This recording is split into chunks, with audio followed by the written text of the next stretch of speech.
राजा दशरथ के पावन सानिध्य में मैं लिए चलता हूं उस समय पर जब 14 वर्ष का वनवास श्री राम को हो गया। श्री राम 14 वर्ष के वनवास में वन चले गए। आर्य सुमंत को राजा दशरथ कह रहे थे 4 दिन जंगल में घुमा करके मेरे राम को वापस ले आना। और दूर तक जाते हुए रथ को राजा दशरथ निहारते रहे। व्याकुल दशरथ के लगे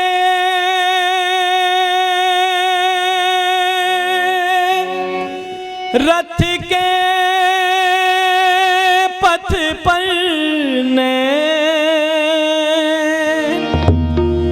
रथ विहीन वन वन फिरे। राम सिया दिन रे विधना तेरे लेख किसी की समझ ना आते हैं। जन जन के प्रिय राम लखन सिय वन को जाते हैं। विधना तेरे लेख किसी की समझ न आते हैं। 14 वर्ष के लिए वन चले गए श्री राम। खाली रथ लेकर के आर्य सुमंत लौट आए। राजा दशरथ को जागते जागते 5 रात्रियां व्यतीत हो गईं। 6ठी रात्रि प्रारंभ हुई। नींद नहीं आती राजा दशरथ को। पास में बैठी हुई कौशल्या से कहते हैं, कौशल्या ऐसा लगता है जैसे मैंने किसी गैया मैया को उसके बछड़े से अलग कर दिया होगा। लेकिन फिर याद करते हैं ऐसा कभी किया नहीं मैंने। ये कौन से पाप कर्म का फल है, कौन सा अपराध मुझसे हो गया। आंखों से आंसू बहते रहते हैं, निरंतर आंसू बहते रहते हैं। फिर एक घटना याद आई राजा दशरथ को। तो राजा दशरथ चौंक गए और कहने लगे, कौशल्ये देखो देखो वो अंधा और अंधी मुझे बुला रहे हैं, वो अंधा और अंधी मुझे पुकार रहे हैं। कौन अंधा अंधी महाराज? यहां कोई नहीं है। आपको भ्रम हो गया है। धैर्य को धारण करें राजन। 14 वर्ष होते कितने व्यतीत हो जाएंगे, निकल जाएंगे 14 वर्ष, हमारा राम लौट आएगा। नहीं देवी नहीं, तुम्हें नहीं पता। अपनी युवा अवस्था की एक घटना सुनाई मेरी माताओं बहनों धर्म प्रेमी बंधुओं।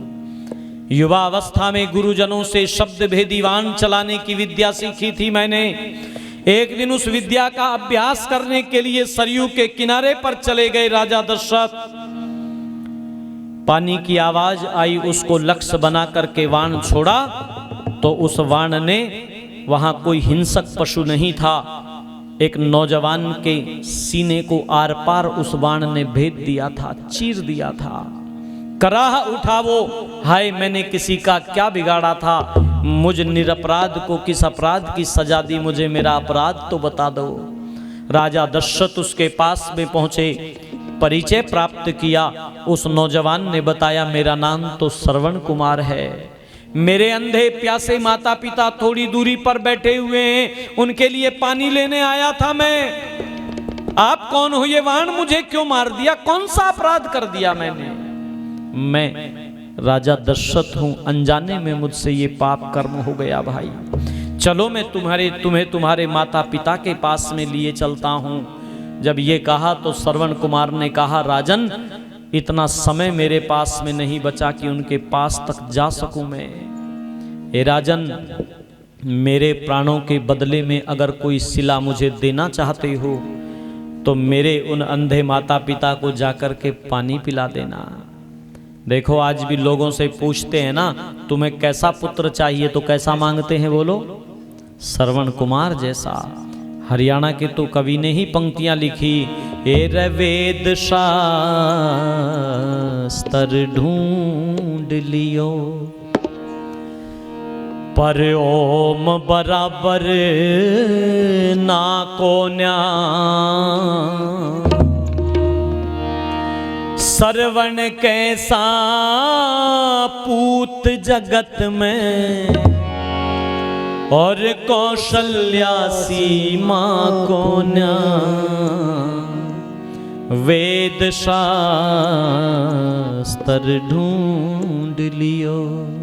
श्रवण जैसा पुत्र अंतिम समय में भी ये कहता है मेरे माता पिता को जाकर पानी पिला देना, और राजा पानी पिलाने से पहले वाणी को मत हिला देना, यदि उनको पता लग गया तो वो प्यासे मर जाएंगे, पानी नहीं पिएंगे, नहीं पिएंगे।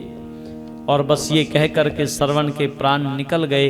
राजा दशरथ वो जल का पात्र लेकर के पहुंचे, कदमों की आहट हुई, आवाज सुनी तो अंधी माँ बोल उठी, श्रवण कहाँ रह गया था बेटा, इतनी देर क्यों लगा दी, देखता नहीं प्यास के मारे जीव ऐंठी जाती है, प्राण निकले जाते हैं।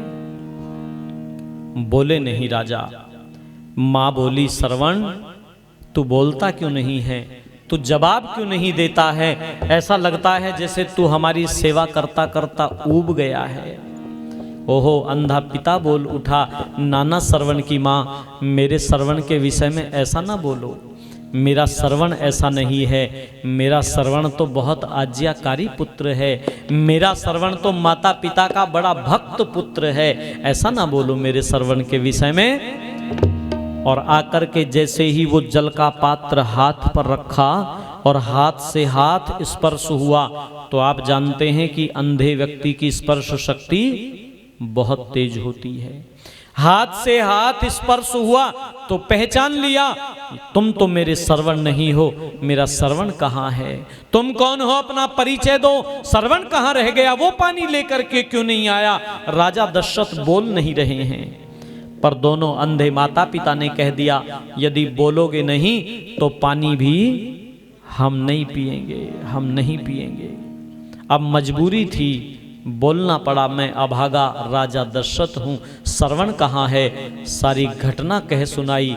अंधी माँ बिलख उठी, पिता की आंखों से झरझर झरझर आंसू बह निकले, रोते बिलखते गिरते उठते पड़ते वहां पहुंचे जहां श्रवण कुमार का शरीर मृत शरीर पड़ा हुआ था। टटोल करके अपने श्रवण के शरीर को अंधे माता पिता विलाप करते हुए एक बात कहते हैं राजा दशरथ को कि मेरे पुत्र के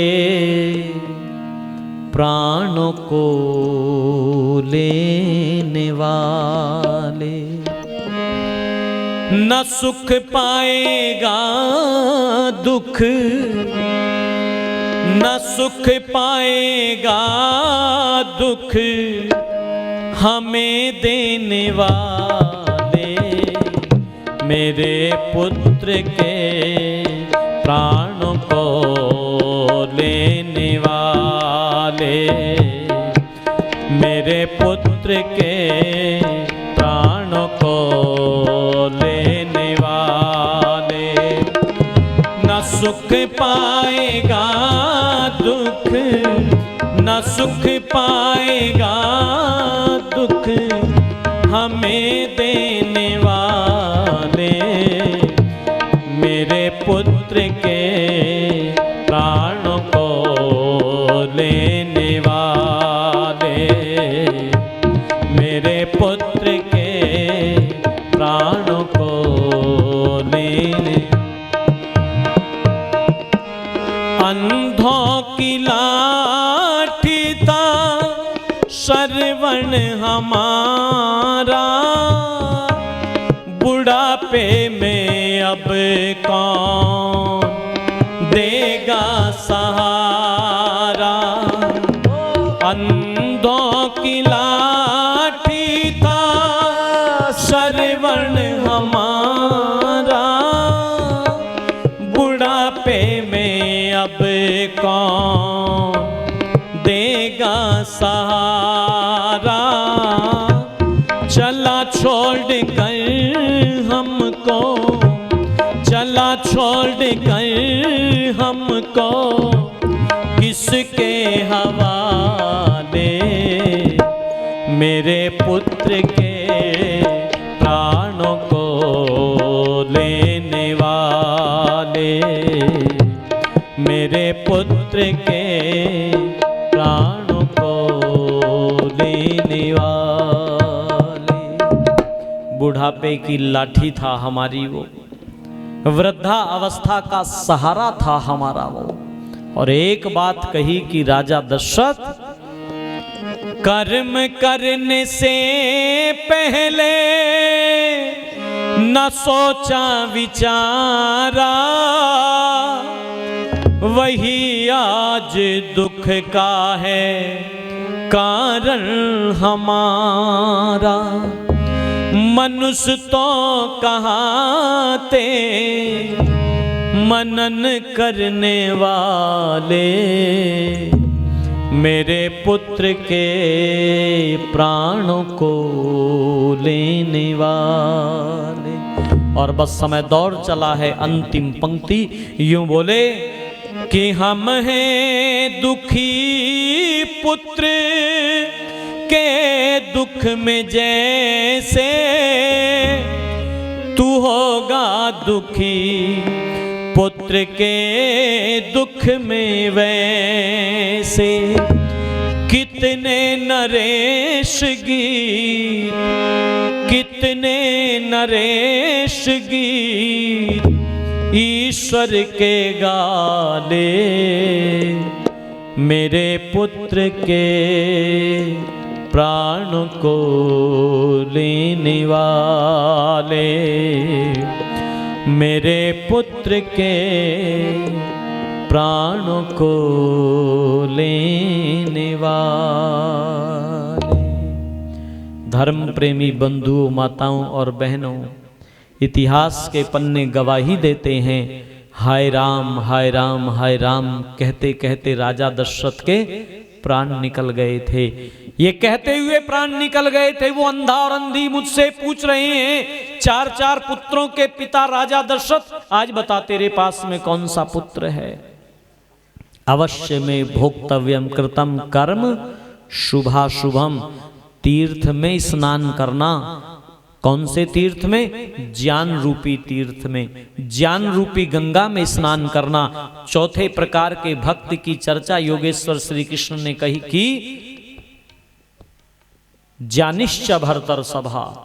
ज्ञानी भक्त उस परमात्मा के निकट होता है। शिव जी के सर से जो गंगा निकल रही है ना, वो सर से ज्ञान रूपी गंगा निकल रही है।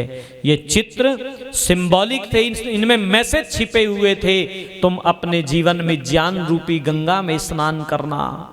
और शिव जी के मस्तक पर क्या लगा हुआ है? बोलो बोलो। चंद्रमा है, चंद्रमा है मस्तक पर। और चंद्रमा दूज का है कि पूर्णिमा का है? बोलो। दूज का चंद्रमा है।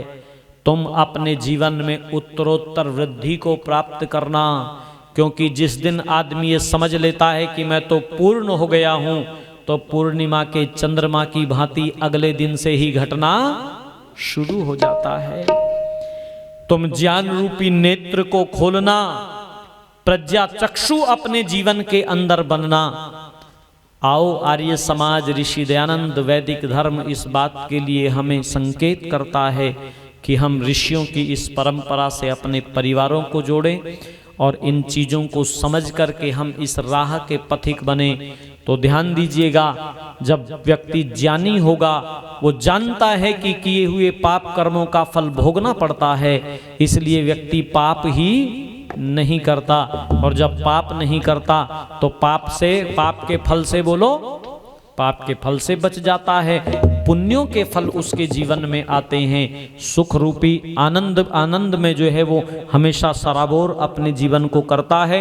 100 से अधिक देशों में देखा जाने वाला भारतीय संस्कृति और ऋषियों द्वारा दिए गए ज्ञान व संस्कारों को समर्पित आर्य विचारों का प्रचार करने वाला विश्व का एकमात्र सबसे बड़ा चैनल वैदिक प्रचार।